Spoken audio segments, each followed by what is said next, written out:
अब हम लोग currency option and currency future को रिवाइज करते हैं।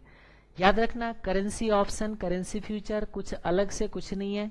अगर आपको फॉरेन एक्सचेंज का कॉन्सेप्ट याद है और अगर आपको डेरिवेटिव याद है तो करेंसी ऑप्शन करेंसी फ्यूचर कुछ नहीं है। चलो इसको भी रिवाइज कर लेते हैं, लेकिन इसको जानने से पहले पहला जो दो पार्ट है, जो हमने ऑप्शन का दो अलग अलग पार्ट में जो डाल रखा है, उसको पहले वीडियो देख लीजिए और फ्यूचर के लिए जो अलग से हमने रिवीजन डाला है वो भी देखिए। यानी कि आपको 3 वीडियो देखना है तभी ये समझ आएगा। 3 नहीं 4 वीडियो। एक तो फॉरेक्स का भी रिवीजन देखना है, एक आपको फ्यूचर का भी रिवीजन देखना है, एक आपको ऑप्शन के लिए जो कॉल पुट बता रखा है वो भी देखना है, और ऑप्शन का वैल्यूएशन। चलो वैल्यूएशन वाले जो आपका सेकंड पार्ट है ऑप्शन का, वो नहीं भी देखोगे तो भी ये समझ आ जाए, क्योंकि बेसिक कॉल पुट आना चाहिए, फ्यूचर क्या कहता है वो आना चाहिए, फॉरेक्स आना चाहिए, तो आपको ये करेंसी ऑप्शन करेंसी फ्यूचर समझ आता है। करेंसी ऑप्शन करेंसी फ्यूचर ये कहते हैं कि आपको करेंसी वाले जो ट्रांजेक्शन है उसको भी आप हेज कर सकते हो call put and future use करके। ये होता है करेंसी ऑप्शन करेंसी फ्यूचर। इसके लिए अलग से कुछ नहीं है, याद रखना। अगर कोई कॉल ऑप्शन का अंडरलाइंग अगर इसमें डॉलर हो जाता है, पाउंड हो जाता है, यूरो हो जाता है, क्या कहते हैं इस केस में हमारा क्या कहते हैं एन हो जाता है, तो उसके लिए हम लोग क्या कहते हैं, यानी कि अंडरलाइंग जिस चीज में हमने स्टॉक पढ़ा था, जिसके लिए हम लोगों ने अभी जैसे इंडेक्स पढ़ा था, वैसे ही अगर अंडरलाइंग करेंसी हो जाए तो उसको करेंसी ऑप्शन करेंसी फ्यूचर कहते। हाँ, एक चीज याद रखना, क्वेश्चन यहां से खूब आता है हर अटेम्प्ट में, हर 2 से 3 अटेम्प्ट के अंदर देखोगे 4-4 5-5 अटेम्प्ट कॉन्टिन्यूअसली इस टॉपिक से क्वेश्चन आता है, जबकि इसके अंदर प्रॉब्लम सिर्फ छोटा सा है, करेंसी का प्रॉब्लम, जो कि मैंने आपको फॉरेन एक्सचेंज के रिवीजन लेक्चर में बता रखा है। बाई सेल किस करेंसी पे कमांड करना है वो चीज मैंने वहां बता रखा है। अंडरलाइन कुछ भी हो सकता है। अब ध्यान से देखिए यहाँ पे क्या हो रखा है, use of option and future to hedge risk. देखो रिस्क कैसे अराइज होता है, वो आपको वही कॉन्सेप्ट लिंक करना है जैसे हमने आपको उधर बता रखा है। आपको उसके अंदर क्या कहते हैं, फॉरेक्स के रिवीजन लेक्चर में आप देखा होगा, ठीक है। नहीं देखा है तो वहां पे जाके देखिए मैंने क्या बता रखा है। एक मान लीजिए मिस्टर इंडिया है, एक मान लीजिए मिस्टर यूएस है। क्या होता है देखो, मिस्टर इंडिया ने एक्सपोर्ट किया, इनवॉइस बनाएगा। इनवॉइस कौन बनाता है, एक्सपोर्टर या इंपोर्टर, एक्सपोर्टर। इसने इनवॉइस बना दिया मान लीजिए डॉलर करेंसी में, है ना। अब डॉलर करेंसी में तो डॉलर आएगा, कौन सी टाइम पे आएगा, मान लीजिए 6 मंथ टाइम पे डॉलर आता है। अब ये डॉलर मान लीजिए आएगा कुछ भी आता है, 100 लाख अमाउंट आता है। अब मुझे बताइए, क्या 6 महीने बाद जब आप बैंक में जाते थे तो वो डॉलर जब आप देने की बात करते थे और रुपी लेने की बात करते थे, तो आपको ये मालूम है कि रुपी का अमाउंट अगर रिड्यूस हो जाए, यानी कि लो हो जाए, लो इनफ्लो, तो आपका रिस्क आ रहा था, याद करिए। अब बोले कि हाँ वहां पे रिस्क आ रहे थे। अब क्या करना है, ध्यान से सोचिए, उसी सेम रिस्क को कवर करना है। रिस्क कैसे होता था, जब फॉरेन करेंसी में इनवॉइस बनते थे। होम करेंसी की इनवॉइस में कभी भी रिस्क नहीं होता, ये चीज याद रखना। अगर कुछ डाउट है तो वहां पे जाके रिस्क एनालिसिस में पढ़िएगा, उसमें रिवीजन में मैंने सारा बता रखा है। अब मान लीजिए इसमें रिस्क है, रिस्क इस बात का है कि डॉलर फ्लक्चुएट ना हो जाए। अब क्या होता है देखिए, अब मैं बैंक को डील नहीं कर रहा, अब यहाँ मैं एक्सचेंज को डील कर रहा है। वही मैंने यहाँ पे एग्जाम्पल बनाया, ये देखो कि यहाँ पे अब हम लोग बैंक को डील नहीं कर रहे, यहाँ एक्सचेंज को डील कर रहे। और एक चीज याद रखना, एक्सचेंज कौन होगा, एनएससी में काम कर रहे होंगे हम लोग, या हम लोग ये एनवाईएससी न्यूयॉर्क स्टॉक एक्सचेंज है ये, ठीक है। एनएससी या न्यूयॉर्क स्टॉक एक्सचेंज मैंने 2 लिखा है, ये देखो न्यूयॉर्क स्टॉक एक्सचेंज यूएसए का है, नेशनल स्टॉक एक्सचेंज इंडिया का है। हम दोनों में से किसी भी मार्केट में जा सकते हैं। याद रखना, कहीं पे क्वेश्चन में ये नहीं बोलेगा कि हम अपने आप को हेजिंग करेंगे सिर्फ इंडिया में। ध्यान से देखिए क्या होता है, अगर यहां सोचना डॉलर आने वाला है, आपको डॉलर देना है, रुपी लेना है ना। अब क्या होता है सोचना, अगर आप इंडिया में हो तो इंडिया में जो ट्रेड होता है वो इंडिया में कौन सी ट्रेड होता है, ध्यान से देखिए। इंडिया में जो ट्रेड होगा, जैसे किसी को देखना है, ये देखिए करेंसी डेरिवेटिव है ना। करेंसी डेरिवेटिव पे मैंने यहाँ लिखा यूएसडी आईएनआर, ठीक है जी। यूएसडी आईएनआर का एक रेट आ गया, ये हमारे लिए जो है ये क्या कहते हैं फ्यूचर आ गया, है ना। ये देखिए करेंसी का फ्यूचर है, हम फ्यूचर यूज कर सकते हैं ऑप्शन के अंदर कॉल एंड पुट यूज कर सकते, ठीक है, कॉल यूज करो या पुट यूज करो, जो भी यूज कर सकते। अब हम कह रहे कि फ्यूचर है, आप मुझे बताइए ये फ्यूचर का कुछ प्राइस आ रहा है 71 का, ये क्या चीज का प्राइस है? 71.15265 जो दिख रहा है आपको, क्या चीज का प्राइस है? ये डॉलर का प्राइस है। समझ में आ गई बात? ये डॉलर का है। यानी कि इंडिया में जो ट्रेड होता है एनएससी में ट्रेड होता है डॉलर, ठीक है। अब कोई इंसान डॉलर ट्रेड करेगा, मिस्टर इंडिया अगर एक्सचेंज में जाता है तो याद रखना एक्सचेंज तो सिर्फ मिलन कराता है, वहां बाई सेल तो कोई दूसरे ही पार्टी करता है, समझ के रखना, वहां बाई सेल तो कोई और ही करते हैं, ठीक है। तो अब यहां क्या होता है देखिए ध्यान से, इस केस में क्या होता है कि ये मिलन कराया और ये मिस्टर इंडिया को अब डॉलर बेचना है, तो वो फ्यूचर बेचने की बात करेगा, सेल डॉलर फ्यूचर। या मान लो अगर मिस्टर इंडिया जाता है मार्केट में, है ना, वो कहता है नहीं नहीं मैं तो ऑप्शन यूज करूंगा, तो आप मुझे बताइए ऑप्शन में अगर कॉल ऑप्शन यूज करेगा तो आप देखिए स्ट्राइक प्राइस कौन सी लोगे, ये आप ही को तो सिलेक्ट करना है ना। मान लीजिए हम यहाँ कहते हैं, कुछ लोग बोलेंगे मार्च क्यों है, ठीक है मार्च का ही दिख रहा है, मार्च का ही है यहाँ पे, ठीक है। करेंसी में भी वीकली है क्या? 29, 27, 25 नहीं, ये कुछ प्रॉब्लम होगा, वो दिखना नहीं चाहिए, कोई बात नहीं। चलो ये हम कह सकते हैं कॉल ऑप्शन हमने लिया, कहते कौन सी स्ट्राइक प्राइस, हम कहते हैं कि देखो 70 का स्ट्राइक प्राइस है ना, ये रख दिया। ये क्या चीज का प्राइस, ये इसीलिए नहीं आया क्योंकि ये 29 मार्च हमने कर दिया ना, 27 मार्च है शायद जो आ रहा था हमारे पास, हम इसको देख लेते क्योंकि मुझे लगता है कुछ साइट में कुछ प्रॉब्लम है, जो मर्जी वो देते रहते, ठीक है। अरे यार क्यों नहीं आ रहा है, ऑप्शन सेन पे चले जाता हूँ मैं, ठीक है। ये रहा, यहाँ पे दिख रहा है हमें, ये जो दिख रहा है 28 फेब वाले दिख रहे हैं हमारे को, है ना, ये मस्ट बात है, कोई बात नहीं, चलो ना हटाना, क्या दिक्कत है। ये लो मैं यहीं पे चलता हूँ, ये देखो ये जो है यहाँ पे ऑप्शन देखिए, currency option USD, expiry date जो है जो भी कुछ आपका आ गया, एक्सपायरी डेट नहीं आ रही, कॉल ऑप्शन है 71 का, ये देखो ये कह रहे हैं ये प्रीमियम आपका जा रहा है 7 पैसे दे दीजिए अगर आपका डॉलर का प्राइस, यहाँ अंडरलाइन क्या हो गया डॉलर, मैंने एक स्ट्राइक प्राइस रख दिया 71, अगर डॉलर का प्राइस 71 के ऊपर चला गया तो अपसाइड का डिफरेंस मिलेगा आपको, इसका मतलब डॉलर खरीदने का अधिकार लिया। आप मुझे बताइए हमारे केस में मिस्टर इंडिया को डॉलर खरीदने का अधिकार लेना है या डॉलर बेचने का? डॉलर बेचने का अधिकार, क्योंकि मिस्टर इंडिया को डॉलर बेचना है, तो हम कह सकते हैं डॉलर बेचने का अधिकार, तो पुट ऑप्शन आपको बाई करना पड़ेगा, ठीक है, पुट ऑप्शन बाई करना है, because put provides rights to sell underlying that is dollar and mister India has to sell dollar. चलो ये काम तो खत्म हो गया, ये एक्शन था। यानी कि अगर एनएससी में जाते हो और डॉलर अगर आपका अंडरलाइंग है, where underlying currency is dollar, अगर डॉलर अगर आपका अंडरलाइंग करेंसी है तो एक काम करना है, क्या बताइए, या तो आपको फ्यूचर बेचना है या कॉल खरीदना है, सॉरी पुट खरीदना है। कुछ लोग बोलेंगे पुट राइट ना करें, नहीं, मैंने नीचे कहीं पे नोट दिया होगा, नहीं दिया क्या यहाँ पे पुट का नोट, चलो नोट नहीं दिया तो मैं यहाँ पे नोट लिख दूंगा, राइटर कभी भी हेजर नहीं हो सकता। रीजन इसका यह है क्योंकि राइटर के पास अनलिमिटेड रिस्क जाता है, आप कैसे मर्जी हेज कर लीजिए वो हेज नहीं कर सकता, समझ में आ गए। तो यहाँ पे एक लाइन का मैं नोट लिख दूंगा, वो नोट क्या होगा देखिएगा, यानी कि राइटर जो होता है वो कभी भी हेजर नहीं हो सकता, राइटर कांट बी हेजर, ये मैं लिख दूंगा आपको, ये हेज नहीं कर सकता, यानी कि इसका मतलब क्या करना है, सिर्फ बाई करके हेज करना है। अब आप सोचो यही मिस्टर इंडिया, आना डॉलर है, मेरे पास डॉलर आना है, ये मान लीजिए थोड़ा देर के लिए ये मेरे पास डॉलर आ गए, ठीक है जी, ये मेरे पास डॉलर आ गया। अब ध्यान से सोचिएगा, ये है मेरे पास डॉलर बाहर से आया, मैं डॉलर बेचना चाह रहा था लेकिन मैं चला गया न्यूयॉर्क स्टॉक एक्सचेंज में।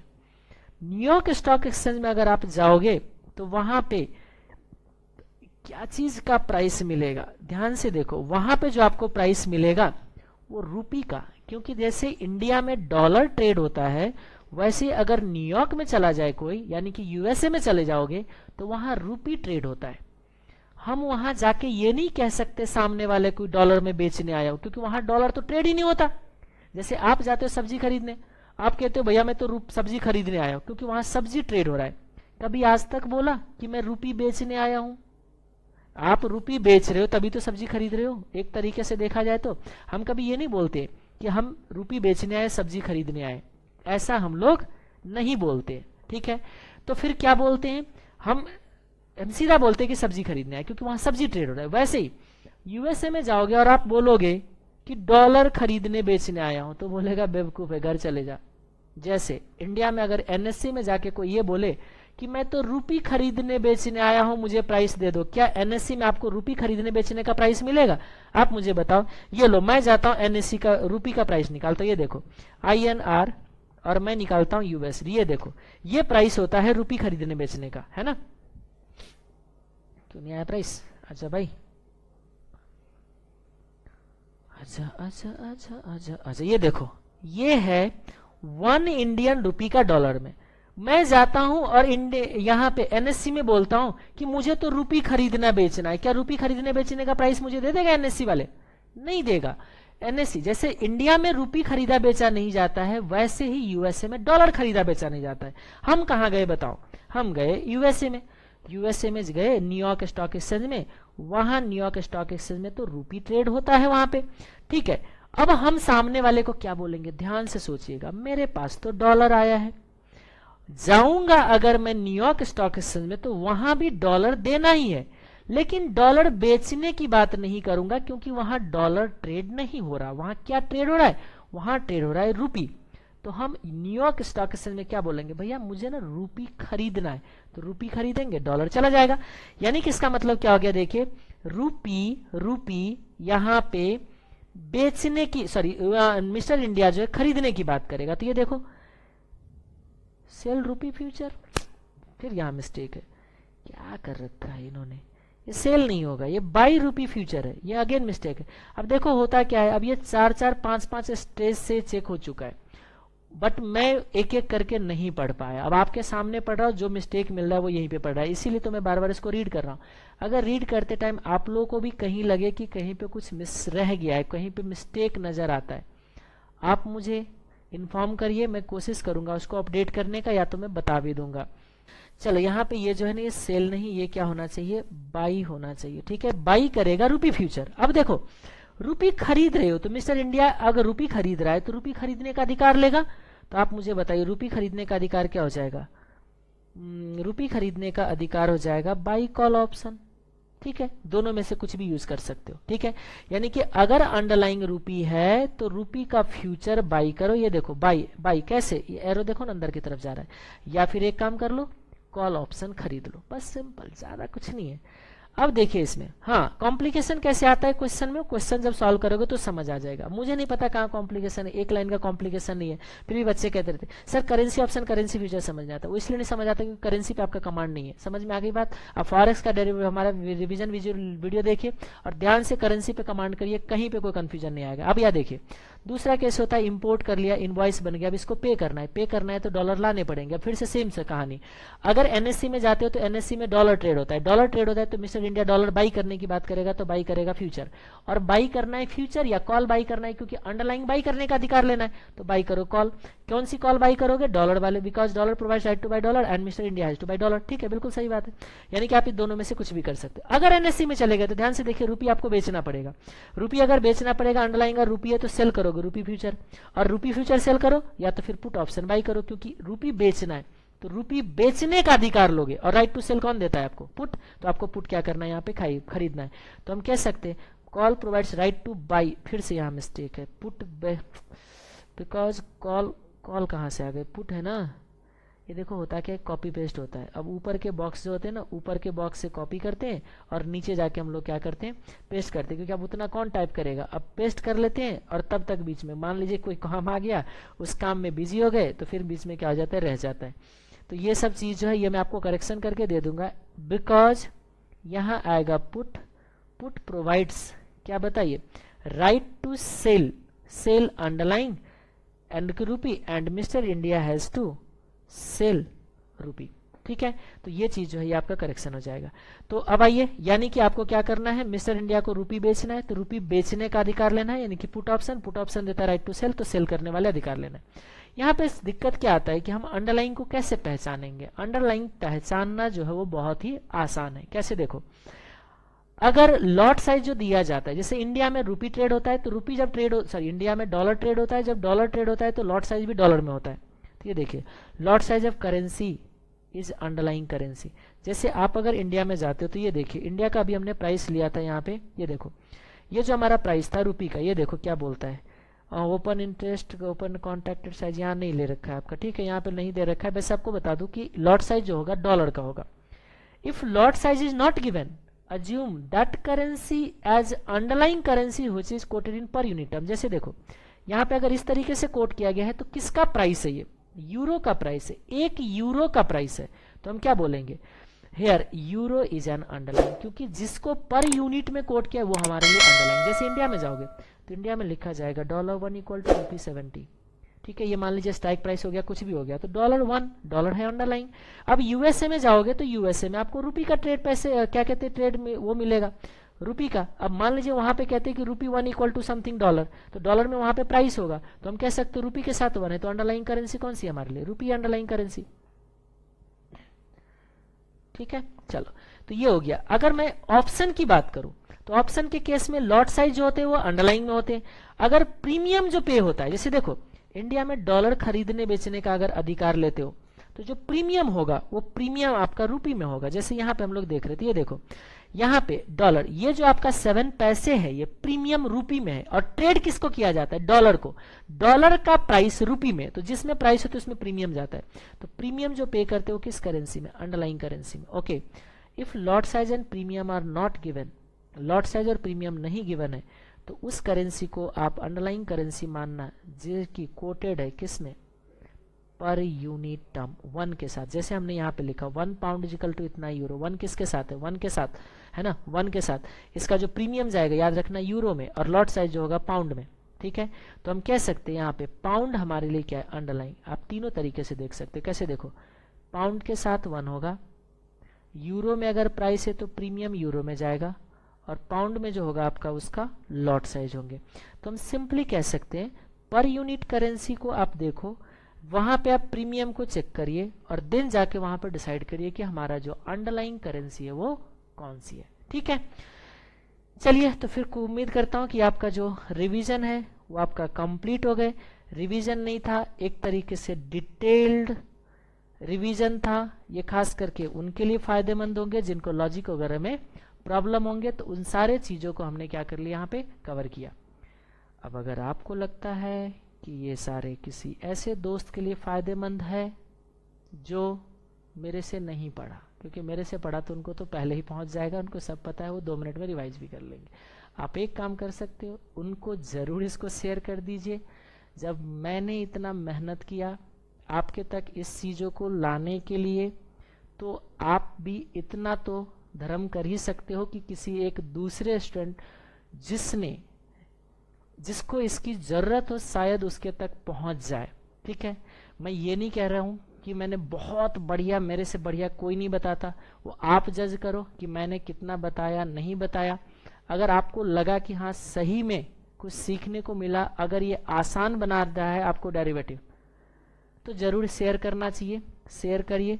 और मिलते, अब हम लोग करते हैं, इसको कवर करते हैं। अब कवर करेंगे इसके सारे क्वेश्चन, देखते हैं क्वेश्चन में कितना टाइम लगता है, क्वेश्चन को भी हम लोग अभी कवर कर लेंगे, ठीक है जी।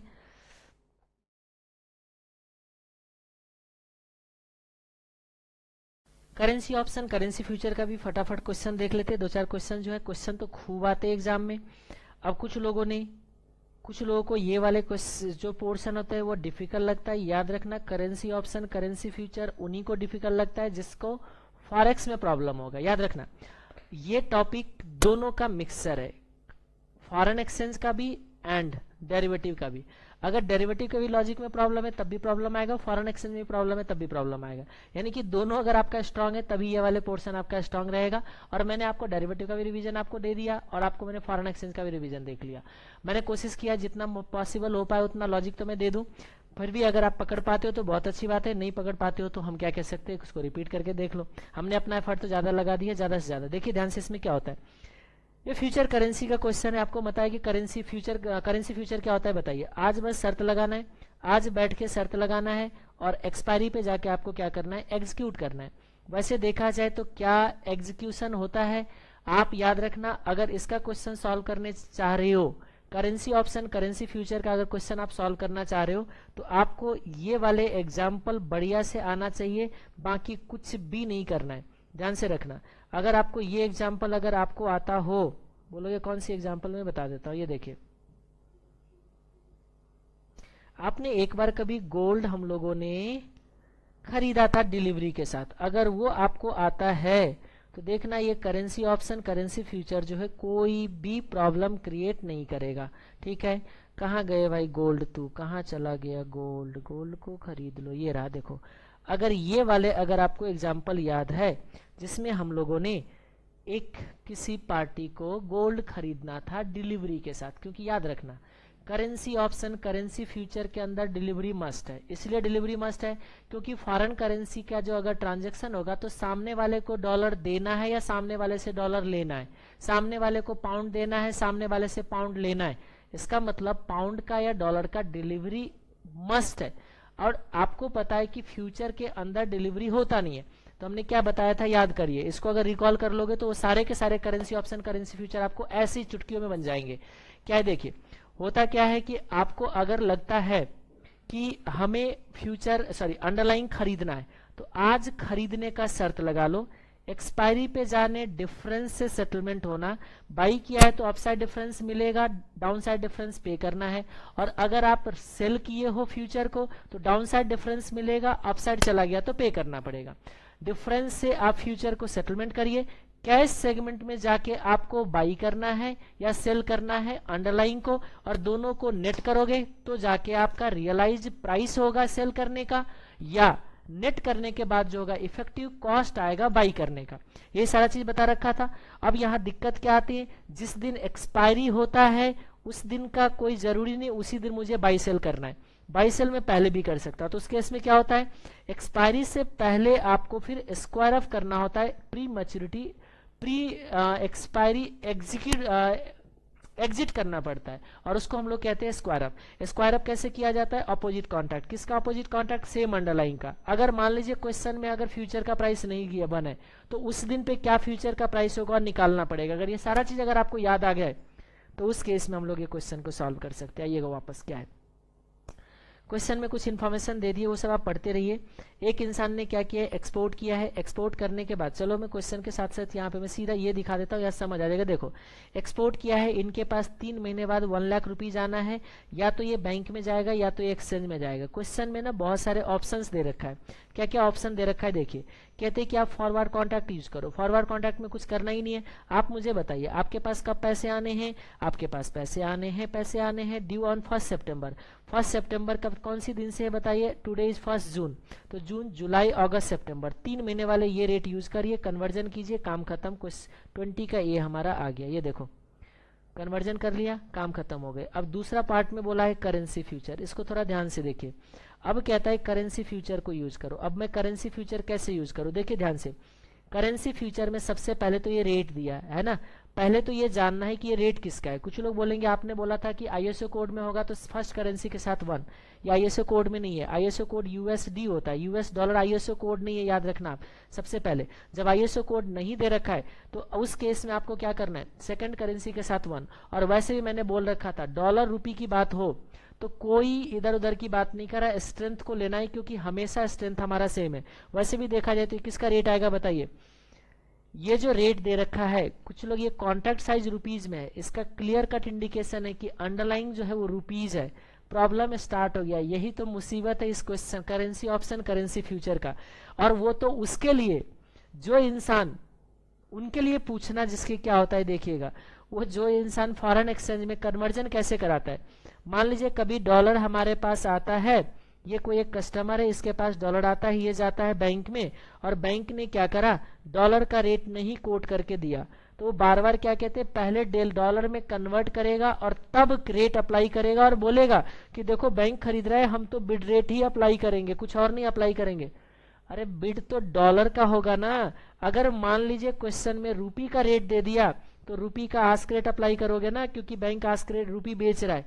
तो ये कंफर्टेबल नहीं होता कुछ लोग, तो चलो डेरिवेट फॉरेन एक्सचेंज में तो किसी तरीके से काम चला लिया, यहाँ काम नहीं चलने वाला आपका, आपको रूपी के लिए ही सोचना पड़ेगा, क्योंकि आप कौन सी एक्सचेंज में गए हो, याद रखना।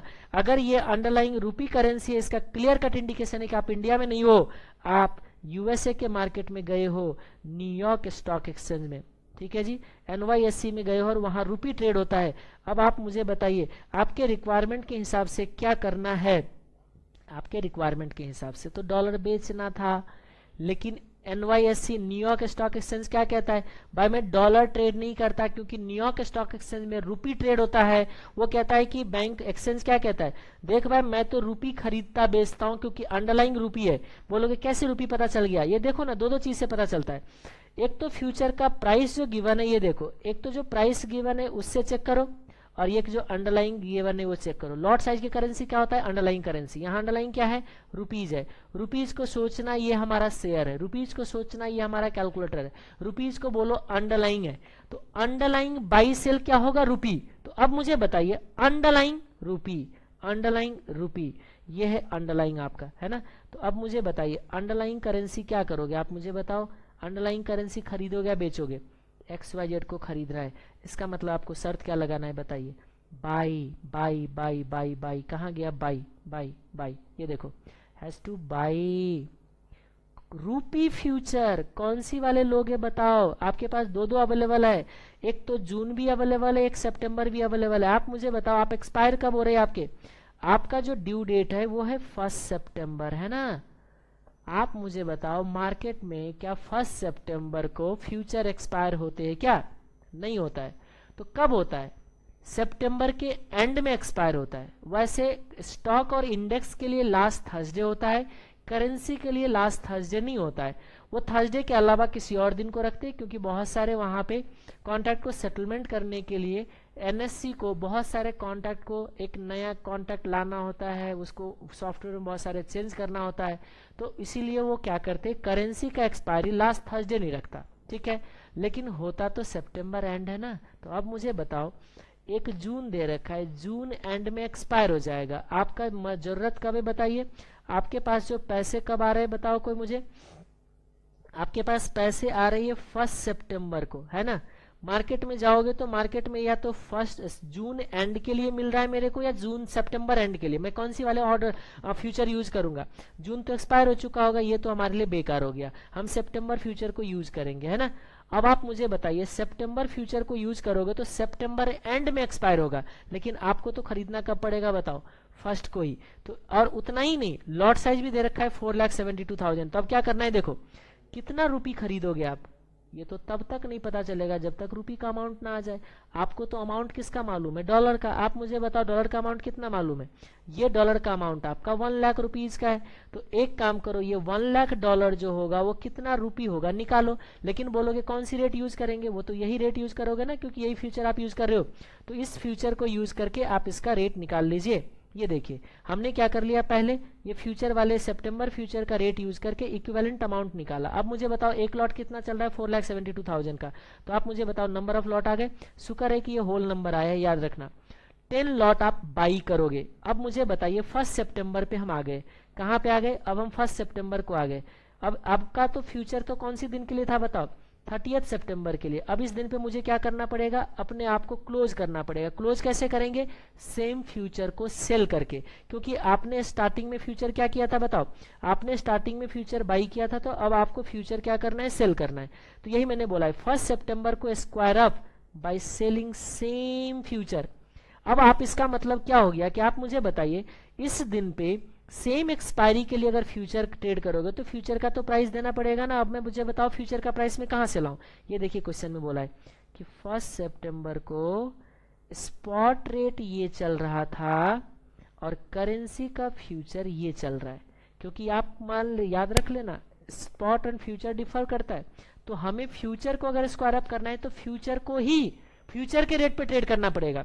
तो हम लोग यहाँ पे क्या करेंगे, देखिए हम लोगों ने यहाँ पे क्या करा, इस दिन पे एक प्राइस दिया, उस दिन पे हमने सेल कर दिया, क्योंकि पहले बाई किया था। तो अब मैंने रूपी को बेचा। आपके दिमाग में रूपी चलना चाहिए अंडरलाइन, ठीक है, अंडरलाइन रूपी खरीदा था, अब रूपी को बेच दो, तो आपका क्या हो जाएगा, स्क्वायर अप हो जाएगा। तो रुपये हमने बेच दिया, कितने का गेन आ गया, 1 रुपये के लिए इतने का गेन आया। टोटल गेन कितना, क्योंकि 1 लाख रुपये कितना था आपका टोटल, 10 लॉट था, तो 10 लॉट में 4,72,000 इतने का गेन आ गया। अब ध्यान से रखना, ये गेन आपके पास आया है, अगेन ये फॉरेन करेंसीज को होल्ड नहीं कर सकते, तो एक काम करते, ये 755 और ये 1 लाख दोनों आया होगा ना। एक तो हमारे फ्यूचर में, क्योंकि मैंने क्या बोला था, फ्यूचर के अंदर कभी डिलीवरी नहीं होता, फ्यूचर को सेटलमेंट करना होता है डिफरेंस से, प्रॉफिट और लॉस। क्योंकि आपको पता है मैंने क्या बोला था, अगर एक्सपायरी तक होल्ड करेंगे तो upside difference down side difference की बात होगा, लेकिन अगर एक्सपायरी तक होल्ड नहीं करते और एक्सपायरी से पहले अगर स्क्वायर अप करते तो क्या होता है, उस केस में जो बाई और सेल प्राइस का जो डिफरेंस होते हैं वो हमारे लिए लॉस गेन होता है। ठीक है, तो अब इस केस में देखिए क्या होता है, यहाँ पे हम लोग कह सकते हैं लॉस गेन तो हमारे लिए आ गया 755 का। अब हमारे पास और भी तो पैसे आए, टोटल पैसे कैसे आए, देखो बाहर से जो हमारे पास रिसीट हुआ वो 1 लाख और ये टोटल हमारे पास इतने पैसे आ गए। अब मुझे बताइए, ये जो टोटल फिजिकली आया है, इस फिजिकली डिलीवरी कहाँ करोगे, फ्यूचर में डिलीवरी नहीं होता है, मतलब F&O सेगमेंट में, उसको कहाँ से बेचना पड़ेगा, कैश सेगमेंट में। ये रहा देखिए, कैश सेगमेंट में हमने क्या कर दिया, बेच दिया। लेकिन कैश सेगमेंट में कौन सी प्राइस अप्लाई होता है, स्पॉट प्राइस, स्पॉट प्राइस पर बेच दिया, यही हमारे लिए क्या हो जाता है, फ्यूचर कॉन्ट्रैक्ट का इनफ्लो हो जाता है। बस खत्म हो गया। अब उस केस में क्या होगा आपका, ये हमने, हाँ एक चीज तो हमने यहाँ पे बोलना ही भूल गए, ये क्या है देखो, अब इस क्वेश्चन में ना सितंबर का कुछ मार्जिन भी गिवन था, क्योंकि आपको मालूम है जब फ्यूचर कॉन्ट्रैक्ट किया जाता है तो मार्जिन भी दिया जाता है।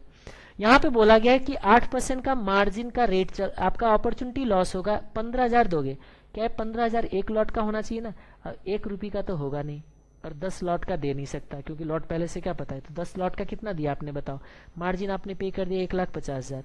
अब ये मार्जिन कब रिलीज हो जाता है, जिस दिन स्क्वायर अप करते हैं, तो आप मुझे बताओ कितना आपका अपॉर्चुनिटी लॉस हुआ, 8% के बेसिस पे। अब मुझे बताओ मार्जिन कब रिलीज हो जाता है, एग्जैक्टली 1 सितंबर को रिलीज हो जाएगा। आपने 1 सितंबर को कॉन्टैक्ट किया है, ठीक है जी, और जिस दिन स्क्वायर अप करते हैं उस दिन मार्जिन रिलीज हो जाता है। तो आप मुझे बताइए 1 सितंबर और 1 जून के बीच में बताइए कितने दिन का गैप है, 3 मंथ का, तो 3 मंथ का टाइम वैल्यू जाएगा।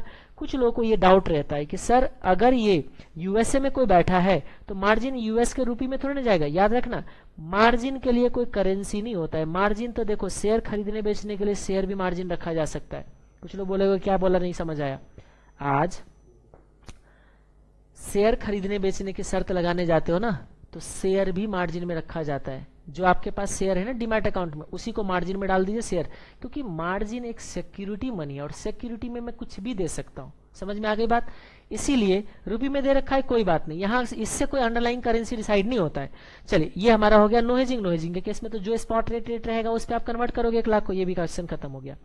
क्वेश्चन नंबर 20B भी एग्जैक्टली सेम है, नथिंग डिफरेंस, सिर्फ थोड़ा सा प्राइस क्या करना है यहाँ पे, थोड़ा सा क्या होता है इसमें, एक डिस्प्यूट है। डिस्प्यूट एक छोटा सा इस चीजों का है कि यहाँ पे बोला गया है कि ये प्रीमियम है और यहाँ पे डिक्रीजिंग ऑर्डर दिया है। याद रखना है सेंट है, सेंट जो होते हैं फ्रैक्शनल यूनिट होता है, जैसे रुपी के लिए पैसा होता है वैसे ही यूरो के लिए सेंट जो होते हैं वो फ्रैक्शनल यूनिट होता है। ठीक है, तो यहाँ पे कुछ डिस्प्यूट है। हो सकता है आप अलग अलग टीचर से पढ़े हो, अलग अलग टीचर आपको अलग अलग बताता है, मुझे नहीं मालूम किसी ने क्या बताया, हाँ लेकिन मैंने क्या बताया वो मुझे मालूम है। आप जाके फॉरेन एक्सचेंज का रिवीजन लेक्चर देखिए, वहां पे मैंने बता रखा है। चलो यहाँ पे मैं रिपीट कर देता हूँ क्या होता है, ध्यान से देखिए। कुछ लोग कहते हैं कि प्रीमियम लिखा है तो ये इंक्रीजिंग ऑर्डर में प्रीमियम लिखा है, इसका मतलब ये ऐड होगा फॉरवर्ड रेट निकालने के लिए। ठीक है, फॉरवर्ड रेट निकालने के लिए ऐड होगा, लेकिन मैं कहता हूं देखिए क्या होता है। ये देखो, अगर मैं आपको एक रेट देता हूं, ध्यान से सुनिएगा, $1 = रुपीज, मैं एक लॉजिक देता हूं कि लॉजिक पहले मैं एक्सप्लेन कर दूं क्या होता है, फिर मैं आपको यहाँ पे एक्सप्लेन वेरीफाई करूंगा। ये देखो, मेरा अपना मानना है कि अगर कभी भी ये डिक्रीजिंग ऑर्डर में हो तो आपको इसको डिस्काउंट मानना चाहिए, क्योंकि लॉजिक कहता है ये डिस्काउंट होना चाहिए। लेकिन आईसीआई ने क्या करा है, ये क्वेश्चन ना 5 बार रिपीट किया है। ठीक है, एक बार नाइट्रोजन लिमिटेड के नाम से, एक बार जैज पीएलसी के नाम से, कहाँ गया भाई जैज पीएलसी, ये देखो एक बार जैज पीएलसी के नाम से, सेम क्वेश्चन है, हर चीज सेम है, प्रीमियम लिखा है, ये डिक्रीजिंग ऑर्डर है, सेंट है। लेकिन एक बार ये आरटीपी में आया हुआ था और ये फिर यही सेम क्वेश्चन नाम बदल के ये एग्जाम में आया 2011 में। अब क्वेश्चन ने क्या करा है, नाइट्रोजन लिमिटेड वाले क्वेश्चन के अंदर उसने नाइट्रोजन लिमिटेड के क्वेश्चन वाले में उसने प्लस किया है और जो जायज लिमिटेड वाले क्वेश्चन है उसमें माइनस किया है। इसका मतलब क्या है, एक में इंस्टीट्यूट ने प्रीमियम अज्यूम किया, एक में इंस्टीट्यूट ने डिस्काउंट अज्यूम किया। आप क्या यूज करोगे, दोनों इंस्टीट्यूट का है। अब आप याद रखना, कुछ लोग कहते हैं इंस्टीट्यूट तो हमारा भगवान इंस्टीट्यूट जो कहता है वही करना चाहिए। अब दो आंसर दे के आ जाना एग्जाम में, ठीक है। इसीलिए मैं बार बार कहता हूं आपका आंसर अप्रोप्रिएट होना चाहिए, करेक्ट आंसर कहीं से नहीं ला सकते आप, करंट एक्शन होता ही नहीं प्रोफेशनल कोर्स के अंदर, ठीक है। हम कभी कभी 4 क्वेश्चन भी हमारा सही होता है, 4 तरह के डिफरेंट सॉल्यूशन भी सही हो सकता है, चारों को मार्क्स भी मिलता है। चलिए हम यहाँ पे आते हैं, हमारे मेरे हिसाब से डिस्काउंट होना चाहिए, ये बस डिस्प्यूट है, यानी कि जो अभी हमने क्वेश्चन सॉल्व किया 20A और 20B 100% सेम है, सिर्फ छोटा सा यहाँ डिस्प्यूट है, उस डिस्प्यूट को बस समझ लो। मैं कहता हूं डिस्काउंट यूज करना है, इस प्रीमियम वर्ड से कुछ नहीं रखा है। अगर मैं किसी को ये बोलूं कि मेरा प्रॉफिट 10,000 माइनस का है, तो क्या ये मेरा प्रॉफिट हो जाएगा या लॉस हो जाएगा? एग्जैक्टली सेम सिचुएशन है। प्रॉफिट लिखने से कुछ नहीं होता, यहाँ माइनस लगा हुआ है ना, इसीलिए ये क्या है हमारा लॉस। तो इसी तरीके से अगर हम यहाँ पे बात करते हैं, ध्यान से देखिए, प्रीमियम लिखने से कुछ नहीं होता है, डिक्रीजिंग ऑर्डर बताता है, डिस्काउंट में आपको लॉजिकली वेरीफाई करता हूं। देखिए कैसे, मान लीजिए कहीं पे, वैसे ये लॉजिक मैंने आपको फॉरेक्स के रिवीजन में भी दे रखा है, हो सकता है कुछ लोगों ने ना देखा हो, कुछ लोग का वीर भूल गया हो। मैं यहाँ पे कहता हूं कि ये देखिए, ये है हमारा रेट 70.50 मान लीजिए, और ये रेट है हमारा मान लो 70 पॉइंट, मान लीजिए ये है हमारा 80, ये मेरा स्पॉट रेट है, याद रखना ये स्पॉट रेट है। मैंने यहाँ पे क्या कर लिया, आपको स्वैप पॉइंट दे दिया, ठीक है। मैंने स्वैप पॉइंट देता हूं आपको डिक्रीजिंग ऑर्डर में, ध्यान से देखना, मैंने स्वैप पॉइंट दे दिया आपको डिक्रीजिंग ऑर्डर में। मान लीजिए डिक्रीजिंग ऑर्डर में हमारा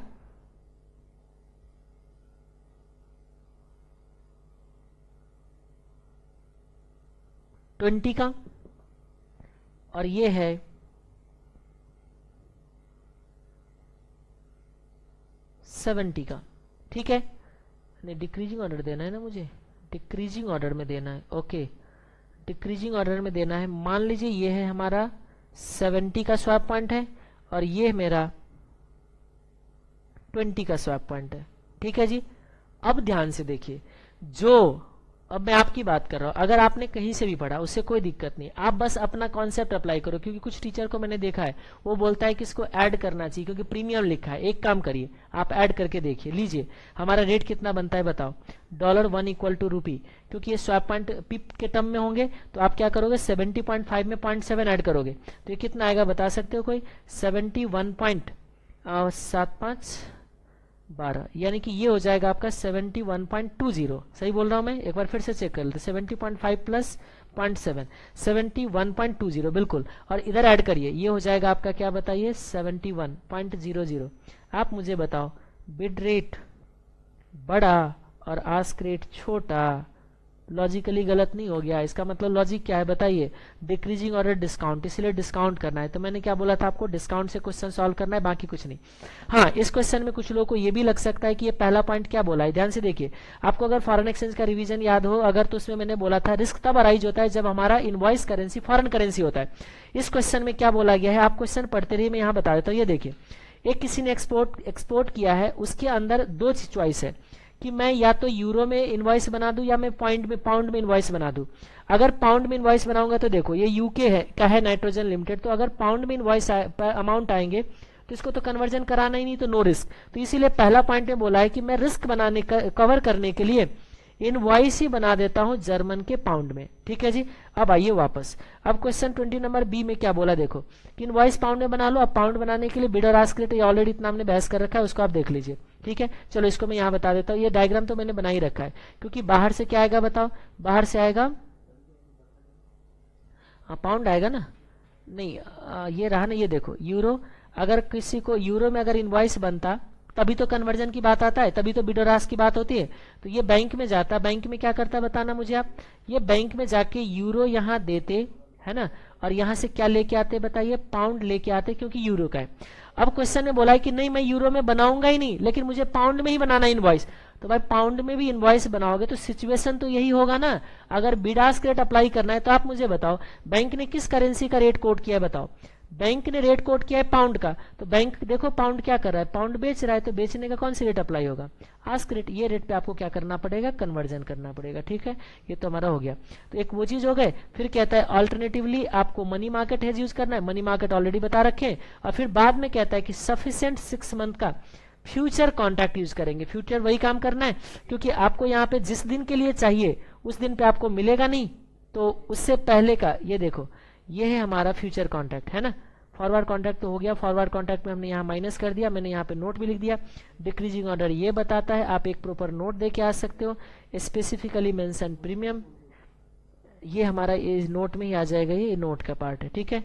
ये आप कैलकुलेशन कर सकते हो। फ्यूचर कॉन्ट्रैक्ट के अंदर क्या करना होगा बताओ, अंडरलाइंग पहले डिसाइड करना है। इसमें अगेन दिक्कत यही है, क्योंकि क्वेश्चन के अंदर देखिए लॉट साइज वगैरह जो दे रखा है वो किस करेंसी का दे रखा है, ये देखिए आपको बोला गया है कि कॉन्ट्रैक्ट साइज जो है ना पाउंड में गिवन है, और क्वेश्चन में देखिए आना क्या है आपके पास, थोड़ा ध्यान से देखिएगा 20B में आना है आपके पास पाउंड। अब सेकंड केस है ना जिसमें यूरो आ रहा है। अब आपका जो सिचुएशन है ना ये वाले बन चुका है, ये देखिए कहाँ गया भाई, कहाँ गया फ्यूचर कॉन्ट्रैक्ट, ये देखो आपका सिचुएशन ये बन चुका है। ये देखो कि आपके पास यूरो आना है, आप बैंक में नहीं एक्सचेंज में जाते हो, क्योंकि ये काम एक्सचेंज में होता है। एक्सचेंज में गए, आपने उसको यूरो दिया, लेकिन यहाँ से क्या लेके आए, पाउंड।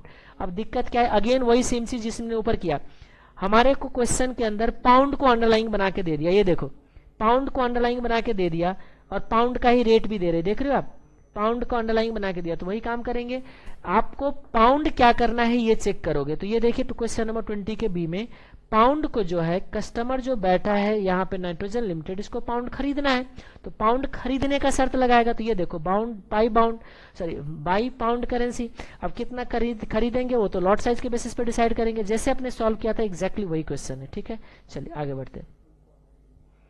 अब आते हैं हम लोग ऑप्शन पे। ये देखो एक क्वेश्चन नंबर 21A में, ये है हमारा क्वेश्चन नंबर 21A। ये देखिए यूएस फॉर्म को जरूरत है कितने पाउंड की, 3 लाख पाउंड की जरूरत है 180 डेज पे। इसका मतलब क्या है, कोई जो यूएस का जो फॉर्म है ना, उस यूएस के फॉर्म को 3 लाख पाउंड पे करना है। याद रखना क्या पे करना है, pound. Okay, in this connection following information are available something है। इसमें देखिए कहता है फॉरवर्ड कॉन्टैक्ट कर लो। फॉरवर्ड कॉन्टैक्ट में तो कुछ है ही नहीं। आइए देखिए money market hedge. Money market hedge में क्या होता है याद करना, बाहर देना है उसको ना देके यूएस के मनी मार्केट में जाएंगे, यूएस के मनी मार्केट में क्या करेंगे, डिपॉजिट कर देंगे, उसके लिए आज कन्वर्जन करेंगे, जितना लेना होगा उसको लेके कैलकुलेशन कर देंगे। ऑलरेडी ये मनी मार्केट हेज आपके करा रखा है, उसको जाके देखिए। ये देखो मनी मार्केट हेज में क्या होता है, आज जाके वहां डिपॉजिट करो, डिपॉजिट कितना करोगे, पीबी अमाउंट, आज के स्पॉट रेट पे कन्वर्ट कर दो, जितना आपका अमाउंट बना उतना बोरिंग कर लो, इस बोरिंग का रिपेमेंट कर देना, और फिर बाद में जाके इस बोरिंग का जो रिपेमेंट होंगे यही आपके लिए आउटफ्लो कहलाएगा, ठीक है। और जो ऑल्टरनेटिव उस सप्लायर को जो पे करोगे, जो स्टार्टिंग में आपने ये डिपॉजिट किया था, इस डिपॉजिट से क्या कर लीजिए, इसको पे कर दीजिए, ठीक है। वो तो रटा रटाया स्टेप है, ये हमारा काम बन जाता है, ठीक है। अब आइए वापस, अब इसमें आ जाए हम लोग। ये देखिए थर्ड में बोला है ऑप्शन कॉन्ट्रैक्ट को यूज करना है, तो ध्यान से सोचना क्या होता है। मैं यहाँ पे ना डायग्राम बना देता हूँ।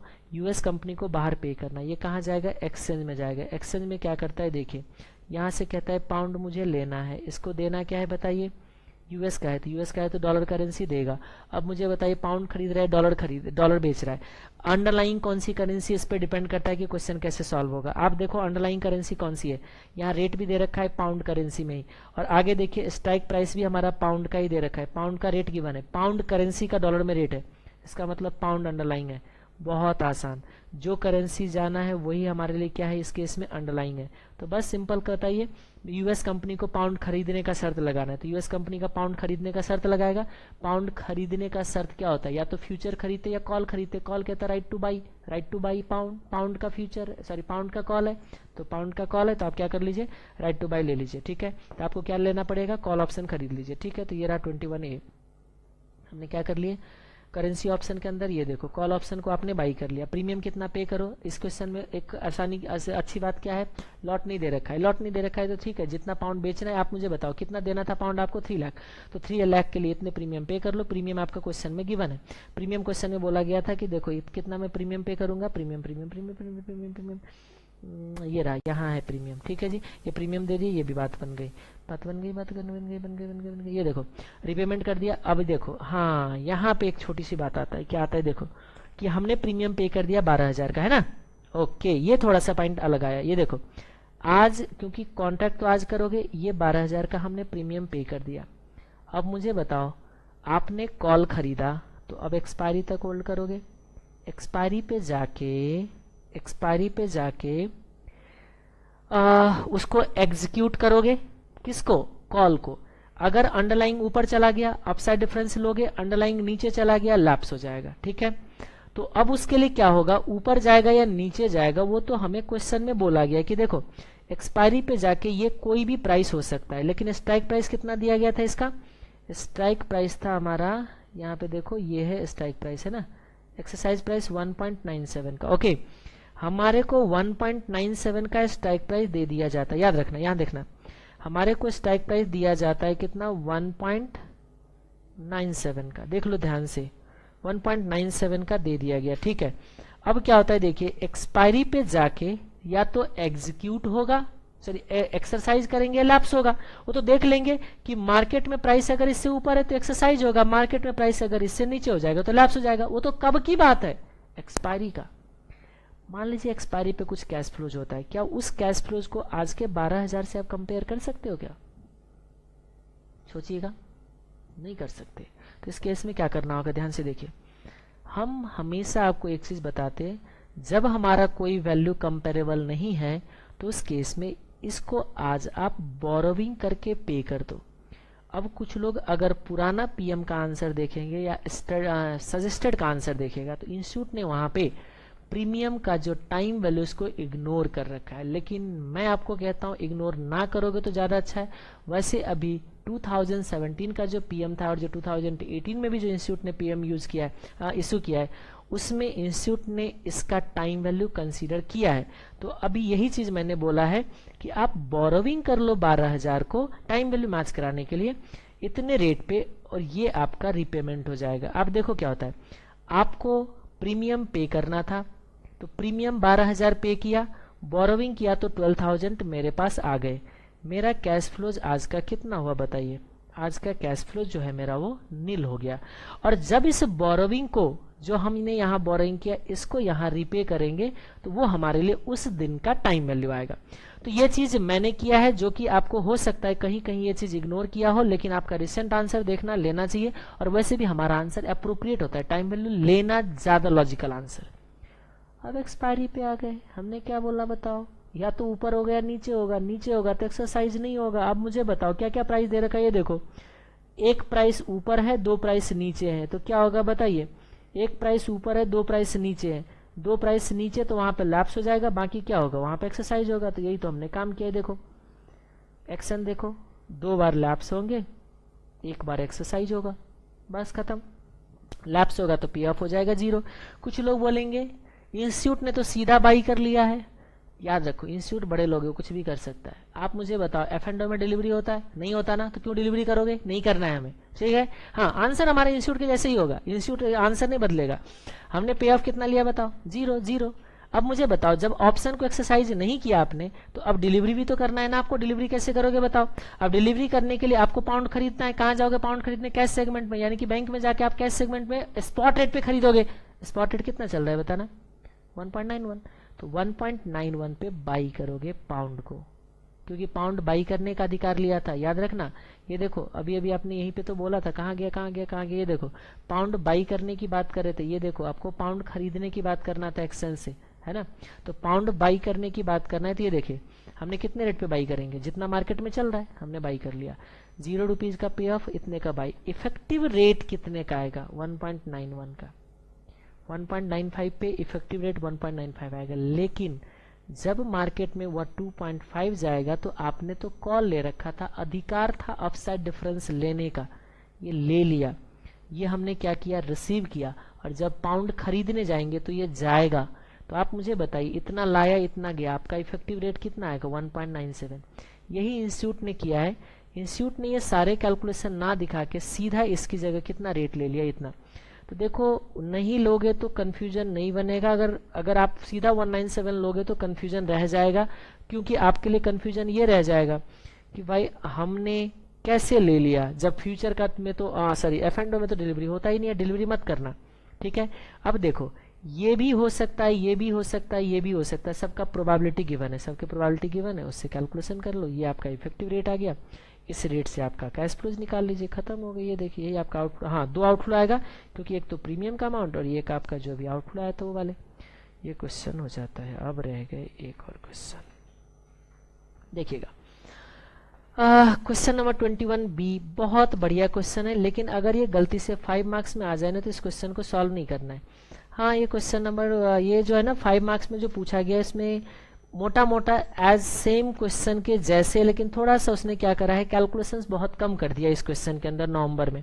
अगर इस क्वेश्चन को सॉल्व करके नवंबर 15 वाले क्वेश्चन सॉल्व करेंगे ना तो लगेगा कि वो छोटा बच्चा है, इसीलिए 5 मार्क्स का है। लेकिन ये क्वेश्चन जो आपका है 8 मार्क्स है। इसका मतलब कुछ लोग बोले क्या ये क्वेश्चन नहीं आया नवंबर 15 में? नवंबर 15 में यही क्वेश्चन आया है, लेकिन उसमें सिर्फ एक पार्ट है आपका करेंसी ऑप्शन का, ना फॉरवर्ड है ना कैश है, सीधा करेंसी ऑप्शन का वैल्यू निकालने को बोला गया है। ठीक है, और उसमें जो इतनी इन्फॉर्मेशन दे रहे हैं ना, कॉल पुट सारे, उतने सारे नहीं दे रखा है, एक ही इन्फॉर्मेशन दे रखा है। ठीक है, लेकिन क्वेश्चन बनेगा ऐसे ही। चलो आइए आगे बढ़ते हैं। यहाँ पे best of luck limited will have to make a payment of 3,64,897। थोड़ा ध्यान से सुनना, एक बेस्ट ऑफ लक लिमिटेड है, इसको पे करना है। कितना पे करना है? 3,64,897 का एक्सचेंज में जाएगा।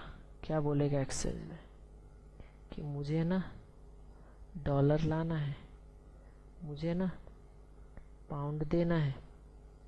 ठीक है, डॉलर लाना है, पाउंड देना है। ठीक है, अब देखिए इसमें क्या होता है। अब ये लेने की देने की बात करेंगे। अब जब देखो फॉरवर्ड कॉन्ट्रैक्ट में कुछ नहीं, वो आप करते रहना। कैश सेगमेंट में क्या है, मनी मार्केट कुछ नहीं है, वही है उधर डिपॉजिट करो, कन्वर्ट करो, बोरिंग करो, रिपे करो। ठीक है, अब दिक्कत रहे करेंसी ऑप्शन में। सीधा करेंसी ऑप्शन में जाता हूँ, क्या होता है देखिएगा। करेंसी ऑप्शन में अब क्वेश्चन के अंदर पहले अंडरलाइन ढूंढना है। देखो पाउंड में लॉट साइज गिवन है, इसका मतलब ये तो हो गया कि अंडरलाइन हमारे लिए पाउंड है। ठीक है, अंडरलाइन करेंसी आ गए। अब आप बोल बच्चन को यानी कि बेस्ट ऑफ लक लिमिटेड को पाउंड बेचना है ना, तो बेचने का शर्त लगाएगा, या तो फ्यूचर बेचेगा या पुट खरीदेगा। पुट क्या कहता है, right to sell underline. Underline कौन सी है, पाउंड। तो पाउंड बेचने के लिए क्या खरीदेगा बताओ, पुट को बाई करेगा। ठीक है, पुट बाई करेगा। अब पुट का प्रीमियम कितना चल रहा है, ये वाले प्रीमियम, तो ये प्रीमियम देगा। अब लॉट साइज भी तो निकालने पड़ेंगे। अब याद रखना, लॉट साइज निकालने के लिए पहले पता होना चाहिए कि कितना पाउंड बेचना है। कितना पाउंड बेचना है ये पता ही नहीं है, तो आप पहला काम क्या करोगे, ये 3,64,897 का जो इक्विवेलेंट अमाउंट होता है पाउंड में वो निकालोगे। इक्विवेलेंट निकालने के लिए कौन सी रेट यूज करोगे, तो याद रखना यही वाले रेट यूज करेंगे, क्योंकि जो स्ट्राइक प्राइस है, आप ऑप्शन यूज कर रहे हो, कॉल या पुट। जब पुट यूज कर रहे हैं तो पुट का जो स्ट्राइक प्राइस होगा वही तो वहां अप्लाई होने वाला है, इसीलिए उस रेट को यूज करके इक्विवेलेंट अमाउंट निकालोगे। ठीक है, मैं आपको दिखा देता हूं कि इक्विवेलेंट अमाउंट कितना होता है। ये देखिए, ये देखो करेंसी ऑप्शन में हमने पहले इस रेट को यूज करके इक्विवेलेंट अमाउंट निकाला। इक्विवेलेंट अमाउंट आ गए इतने पाउंड। इसका मतलब क्या हुआ, ध्यान से सोचिए। इसका मतलब यह है कि इतना डॉलर लाना या इतना पाउंड देना, लाना नहीं देना है ना डॉलर। 3,64,897 पे करने के लिए जो डॉलर खरीदोगे, उस डॉलर को खरीदने के लिए आपको इतना पाउंड देना है। कितना पाउंड देना है जी, इतने पाउंड आपको देने।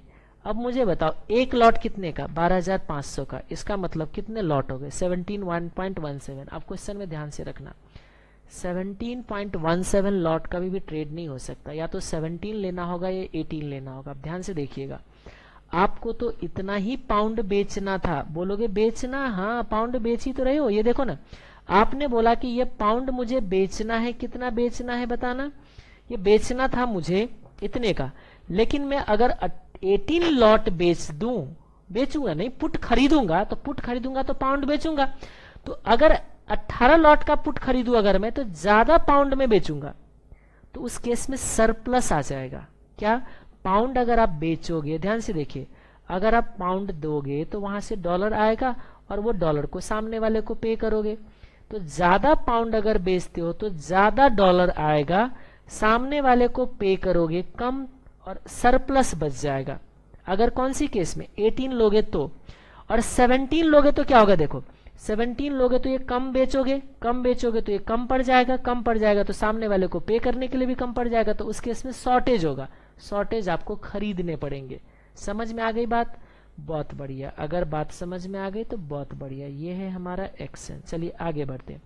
अब हमने बोला है या तो 17 लो या 18 लो, हमने यहाँ पे मान लिया 17। याद रखना 17 लेने से क्या हो जाएगा, देखो प्रीमियम तो आ गए है ना। इस केस में फॉरेन करेंसी में है ये, देखो ना ध्यान से, प्रीमियम किस करेंसी में आया, डॉलर करेंसी में। देखो बोल बच्चन कहाँ से है, लंदन का है, उसके जेब में डॉलर कहाँ से आया, आप मुझे बताओ। आपको जो प्रीमियम देना है, क्योंकि डॉलर करेंसी में प्रीमियम डॉलर करेंसी में देना है, आपके जेब में डॉलर है ही नहीं, इसीलिए इसको खरीद के लाओगे। समझ में आ गई बात। तो बाई करना है इतना। अब कहाँ से बाई करोगे, उस दिन जो स्पॉट रेट चल रहा होगा उस रेट पे बाई करोगे। उस दिन का स्पॉट रेट जो वो ये चल रहा है। अब इसमें से बिड अप्लाई होगा, आस्क अप्लाई होगा, वो देख लीजिए, डायग्राम हमने बाहर बना दिया है। ये देखो पाउंड का रेट है और बैंक जो है पाउंड खरीद रहा है, तो यहाँ पे हमने कौन सी रेट अप्लाई कर दिया, बिड रेट। अब ये देखो ये इक्विवेलेंट अमाउंट आ गए, ये आज का आउटफ्लो है। कुछ लोग बोलेंगे ये प्रीमियम का जो आज का आउटफ्लो है, इस आज के आउटफ्लो से आप कैसे कंपेयर करोगे फ्यूचर को। आप इसमें क्या करिए, टाइम वैल्यू को यूज करिए। फिर मैं क्या बोलूंगा आपको, ध्यान से देखिए। फिर मैं आपको ये बोलूंगा कि इस कंडीशन में क्या है, देखो क्वेश्चन में क्लियरली बोला है कि ignore time value in case of premium. जब क्वेश्चन में प्रीमियम के लिए टाइम वैल्यू इग्नोर करने को बोल दिया, तो टाइम वैल्यू थोड़ा ना कंसीडर करोगे। समझ में आ गई। तो इसीलिए हमने क्या कर दिया, टाइम वैल्यू को इग्नोर कर दिया। अब चलते हैं एक्सपायरी पे। अब देखिए एक्सपायरी के लिए क्वेश्चन में कुछ भी नहीं गिवन है, तो हम क्या मान के चलेंगे कि हमने पुट खरीदा था, तो पुट क्या कहता है, नीचे जाने के लिए बना होगा, तो मान लेंगे कि प्राइस नीचे चला गया, पुट हमारा एक्सरसाइज हो गया। तो अब इसमें कौन सी बड़ी बात है, हमने मान लिया कि बेनिफिशियल टू एक्सरसाइज। ये अजम्पशन लेना पड़ेगा। ये देखो मैंने यहाँ पे लिखा है आपको, अज्यूम ये होता है। इस केस में क्या होगा, देखो आपने कितने कॉन्ट्रैक्ट लिया था, 17 कॉन्ट्रैक्ट का पुट खरीदा था, तो 17 कॉन्ट्रैक्ट का इतना आपको पाउंड बेचना पड़ेगा। इतने पाउंड बेचने से कितना डॉलर आया, ये देखो, क्योंकि स्ट्राइक प्राइस अप्लाई हुआ था, तो स्ट्राइक प्राइस अप्लाई हो गए, इतने डॉलर आए। अब देखो ध्यान से, आपको पे करना था 3 लाख कितना पे करना था, यहाँ पे 3,64,897 364,897 पे करना था। क्या पे करना था, डॉलर। लेकिन जो आपने अभी पाउंड जो बेचा था ना, जो पाउंड बेचने की वजह से जो आपके जेब में डॉलर आया था, इसमें ये बोल बच्चन को ये जो आ रखा है यहाँ पे डॉलर, वो कितना आया, सिर्फ 3,61,250 का। अब सोचो इतना आया है, इतने का आया है और देना है 364, शॉर्टेज हो गई। कितने का शॉर्टेज है, ये देखो हमने यही बोला है, अमाउंट जो पे करना है इतना तो पे करोगे, जो लाया ऑप्शन में ये जो शॉर्टेज हो गई ना, उस शॉर्टेज को अब मार्केट से खरीदना पड़ेगा। बैलेंस आपको खरीदना पड़ेगा मार्केट से, और जब मार्केट में खरीदने जाओगे तो उस दिन का स्पॉट रेट अप्लाई होगा। अब क्वेश्चन में कुछ ना बोला गया, तो हम ये अज्यूम करेंगे कि फॉरवर्ड रेट ही प्रिवेल करेगा। समझ में आ गई। तो बस फॉरवर्ड रेट प्रिवेल करेगा, तो अब क्या होगा, देखो अब इस केस में जो होता है, एक तो आपका क्या क्या गया, देखो अब बस कैलकुलेशन कर लो। एक तो आपका प्रीमियम गया, वो प्रीमियम ले लो। एक आपका 17 लॉट का पाउंड वैल्यू गया, वो ले लो। और एक आपका अभी सरप्लस शॉर्टेज जो हुआ था, शॉर्टेज के लिए और खरीदा तो और गई। ये तीन चीज जो होगा ना आपका आउटफ्लो हो जाएंगे। ये देखिए आउटफ्लो जो होगा तीन चीज, एक तो प्रीमियम, एक 17 लॉट का वैल्यू, और एक जो शॉर्टेज हुआ था उसका वैल्यू। यही आपका क्या है, आपका आउटफ्लो है। ये वाले क्वेश्चन है, बस एग्जैक्टली सेम है। ऐसे ही क्वेश्चन नंबर 21C है, बिल्कुल सेम है। बस थोड़ा सा इस लैंग्वेज को समझना क्या है, क्योंकि यहाँ पे ना प्रीमियम दे रखा है। बस इस वाले इन्फॉर्मेशन को आप अगर समझ लिए तो इस क्वेश्चन के अंदर कुछ भी नहीं है। ध्यान से देखिए, क्वेश्चन आप पढ़ते रहो, मैं बस आपको क्या करता हूँ यहाँ पे मैं बता देता हूँ क्या दिक्कत है। देखो थोड़ा सा प्रॉब्लम क्या है, इस लाइन की वजह से कुछ लोगों को प्रॉब्लम होता है। इससे कोई परेशान नहीं होना है, क्योंकि क्वेश्चन में बोला है सेंट पर कैन डॉलर, एक कैन डॉलर के लिए इतने सेंट का प्रीमियम जाता है। और सेंट मालूम है, जैसे रुपये के लिए पैसे होता है वैसे ही डॉलर के लिए सेंट होता है। तो यहाँ बोला गया, ये देखो जब ISO कोड में ना हो तो 1 कैन डॉलर का वैल्यू होता है। ठीक है, 1 कैन डॉलर का वैल्यू, वैसे ऊपर लिखा भी था कहीं पे, शायद लिख के भी दिया था कॉन्ट्रैक्ट साइज। ये देखो कॉन्ट्रैक्ट साइज क्या है इस क्वेश्चन में, कैन डॉलर है ना।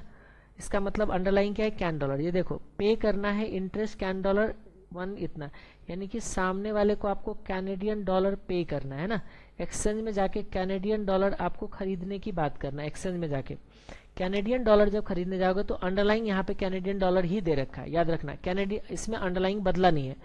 अब रहा सवाल, जब कैनेडियन डॉलर खरीदने बेचने जाओगे तो उसके लिए डॉलर में प्राइस देगा, है ना। तो ये देखिए ये चीज है। अब ये बहुत सारे, ये जो प्रीमियम है ना ये सेंट में है, क्योंकि प्रीमियम तो पे करोगे ना कॉल पुट खरीदोगे, तो वो जो कॉल पुट खरीदने के लिए जो आप प्रीमियम दे रहे हो ना वो किस में है, सेंट में है।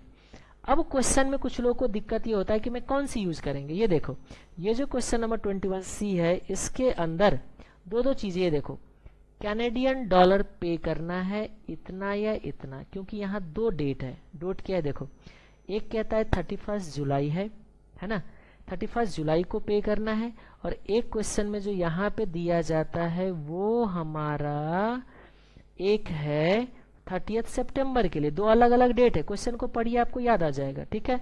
अब इस केस में देखिए क्या होता है।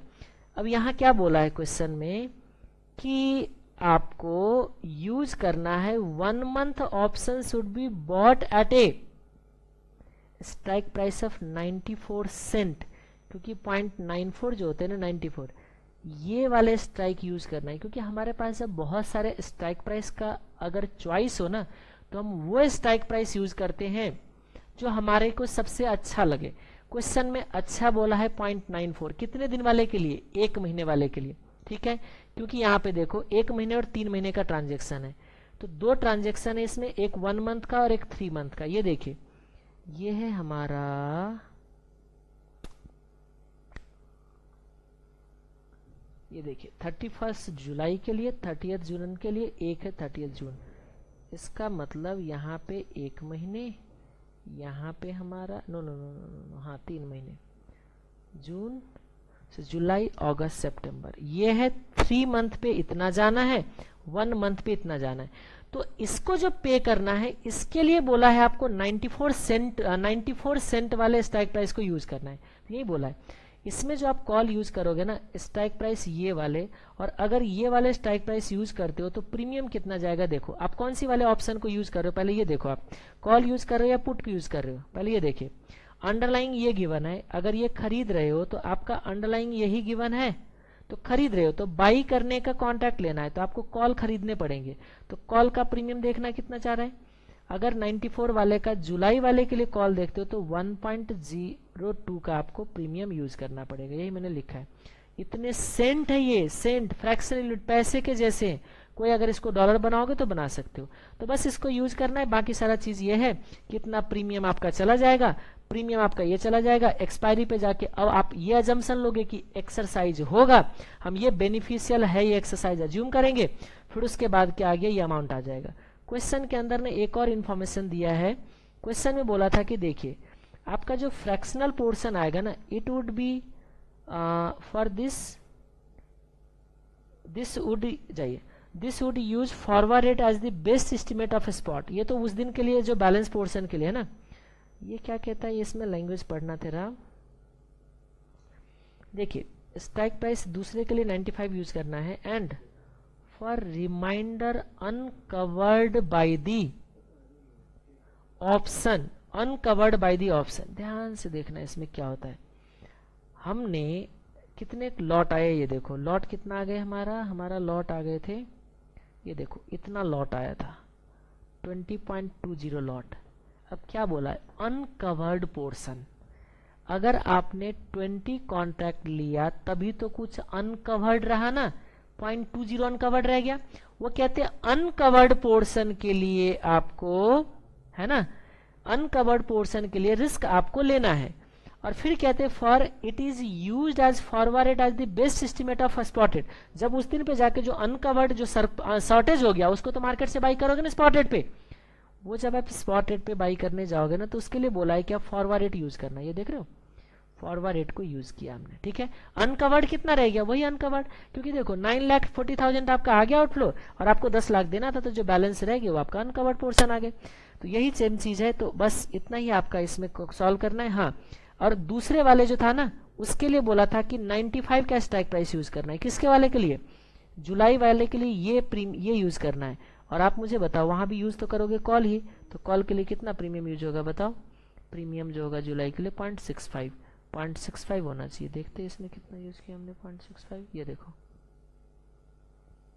30 सितंबर के लिए 0.95 का स्ट्राइक प्राइस यूज करोगे। इसके लिए जो प्रीमियम गिवन था, जो हमारा प्रीमियम जाएगा वो प्रीमियम कितना जाएगा स्पेसिफाइड इन क्वेश्चन,